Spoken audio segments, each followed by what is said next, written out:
शिवसेना कुणाची हा प्रश्न देशभर गाजत आहे.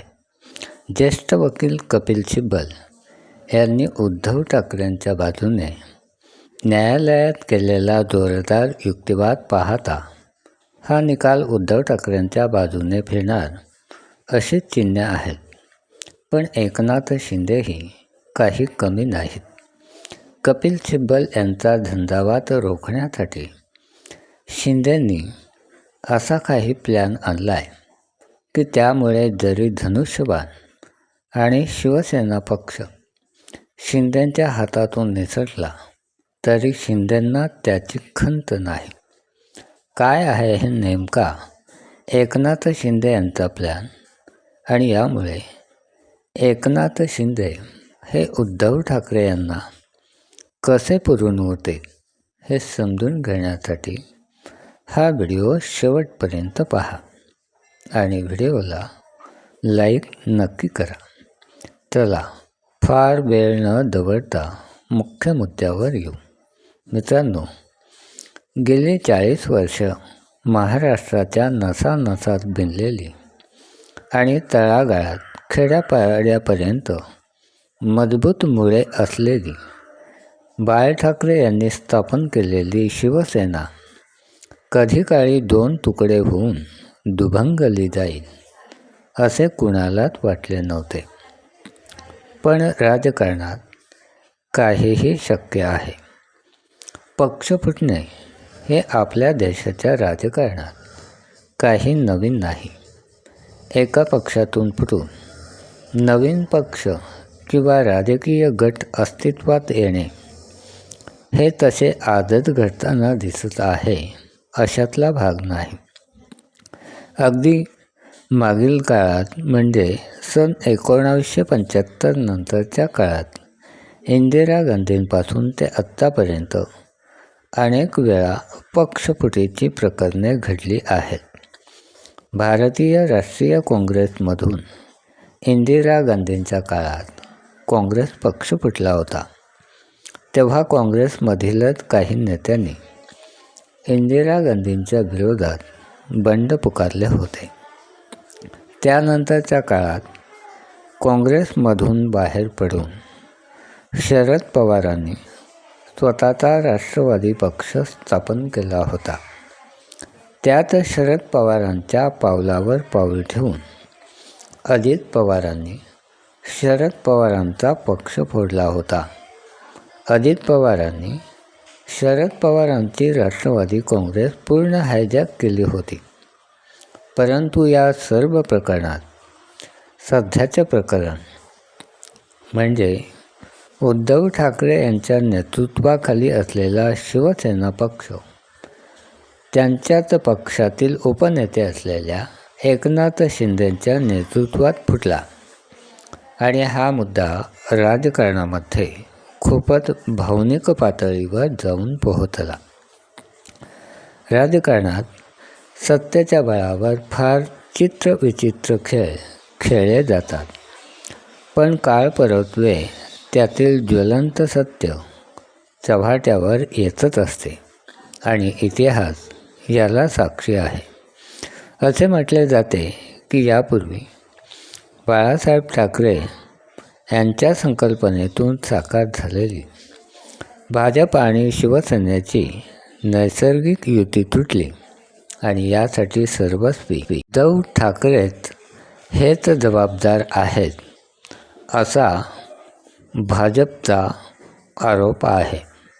उद्धव ठाकरे यांनी सत्तेसाठी शिवसेनेच्या कायम विरोधात असलेल्या काँग्रेस आणि शरद पवारांची राष्ट्रवादी यांच्याशी हातमिळवणी केल्याने महाराष्ट्रात भाजपला काही काळ सत्तेपासून दूर राहावे लागले आणि हा गाव भाजपच्या खूपच जिव्हारी लागला.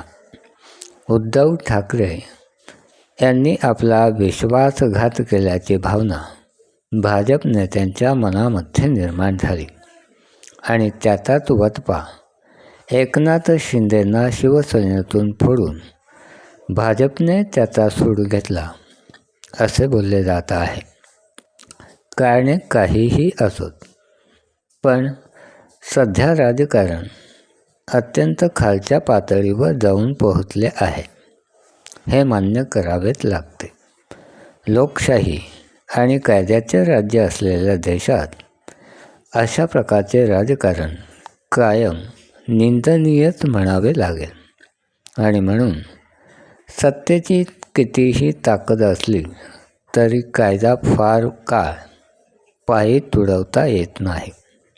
फार तर सत्तेचे शहाणपण काही काळ वाट पाहायला लावू शकते, पण एक ना एक दिवस चुकीच्या कर्मांचा हिशोब द्यावाच लागतो. आणि हाच हिशोब देण्याची वेळ आता एकनाथ शिंदे यांच्यावर आली आहे.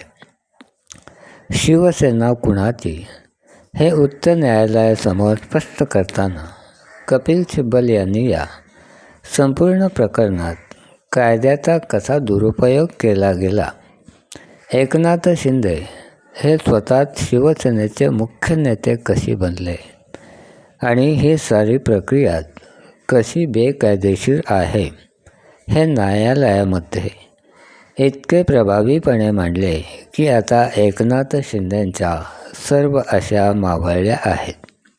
अगदी सत्तेच्या प्रभावाखाली निवडणूक आयोगाने सुद्धा कशी मनमानी केली याची कपिल सिब्बल यांनी अक्षरशः चिरफाड केली.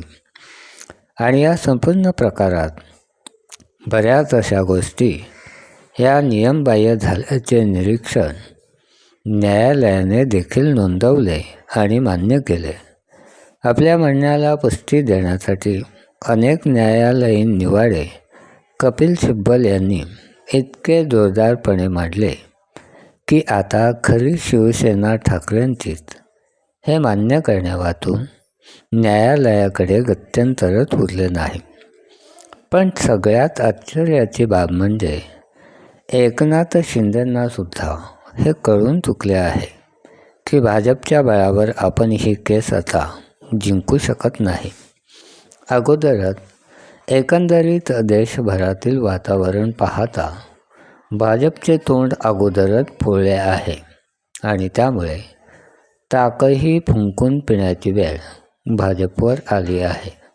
त्यामुळे भाजप आता फार काळ हातचलाखी करू शकत नाही. आणि हा मुद्दा जसा न्यायालयाच्या दारामध्ये गेला तसाच तो मतदारांच्या मनातही जाऊन बसला. त्यामुळे त्याला हवी तशी आपल्या मर्जीप्रमाणे कलाटणी देणे आता भाजपच्या हाताबाहेर गेले आहे. पण इतके सगळे होऊनही आणि निकाल आपल्या विरोधात जाणार हे कळूनही एकनाथ शिंदे मात्र शांत आहेत. त्यांना कोणताही खेद नाही आणि पश्चातापही नाही. ते नेहमीप्रमाणेच सहजपणे प्रतिक्रिया देत आहेत, ठाकरेंना डिवचत आहेत. यामागचे खरे रहस्य काय? शिंदेंना या गोष्टीचा पश्चाताप का नाही? आपल्या राजकीय भवितव्याची त्यांना चिंता का नाही? निकाल विरोधात गेला तरी एकनाथ शिंदे उद्धव ठाकरे यांच्याकडे परत जातील का? तर याचे उत्तर आहे अजिबात नाही. कारण मुळातच शिंदे यांनी हा सर्व खेळ अतिशय नियोजन पद्धतीने सुरुवातीपासून शेवटपर्यंत मुद्देसूदपणे आखलेला आहे. शेवटच्या क्षणी सर्व मार्ग बंद झाल्यावर शिंदे आपल्या सर्व सहकाऱ्यांसह भाजपमध्ये विलीन होतील. त्यामुळे निकाल विरोधात गेला काय आणि न गेला काय शिंदेंना फरक पडत नाही. शिंदे अजूनही निर्धास्त आहेत ते यामुळे. मंडळी, या सर्व प्रकाराबद्दल तुम्हाला काय वाटतं ते कमेंट करून